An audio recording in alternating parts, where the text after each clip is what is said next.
Hi, I'm Alexander Whitcomb, And I'm Sam Chapel-Winnington. and we're the makers of Slits in Your Wrist by Betty. We decided to use a local band because they're much easier to get in contact with, to work with, and we wanted to use the band in the video to give a better aspect and a better look of the video. Rather than using performers for it. We eventually decided that we were going to use the Junction as our venue for our video, and I think it really gives it a really effective look. And we were originally going to use Sultry as our filming venue, but unfortunately they wanted £200 from us to hire the place for the day.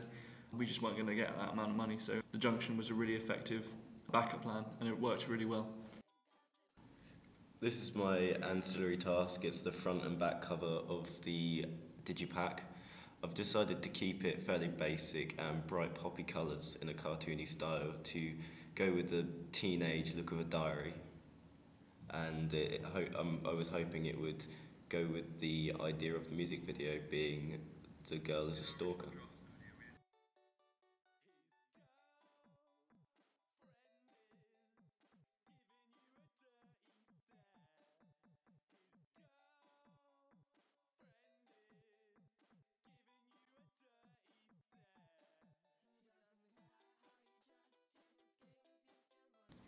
In our original draft of the video, we didn't really have that many cuts.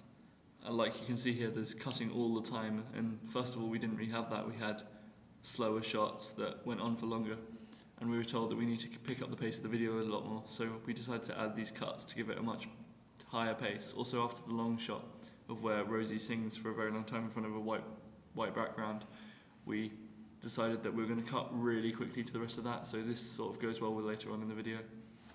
This is my front and back covers of my digipack. I designed them by drawing the images on paper, then I used Photoshop to layer them over each other so that it eventually created quite an effective look. I chose it because the band has this emo style which I liked and I wanted to add to my digipack, so I drew this emo style of a boy and a girl together with the band name, as well as a sort of erratic style background which I think went quite well with the band's eclectic style of their music.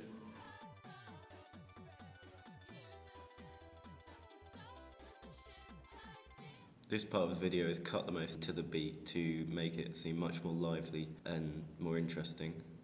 Now you can see my advert for my digipack, which is designed for any kind of music magazine. I decided to keep the same idea and scheme as my digipack cover, so people could relate to it, and if they see the advert they know what it's for. And this is my magazine advert. I designed it, as Sam said, for any real use in any kind of magazine, and I also didn't really follow the design of the cover of the digipack but of the CD. The teddy bear is actually used on my CD. I think our music video is really quite effective because we were the only group out of everyone in our class that actually used a real crowd. We managed to organise a group of about 30 people to come down to the Junction, which I think was really quite an achievement, as people are very hard to organise. We also cut to the beat very effectively, making the video more interesting. The band is actually releasing the song, so the video has a real point to it and has real public potential to be released.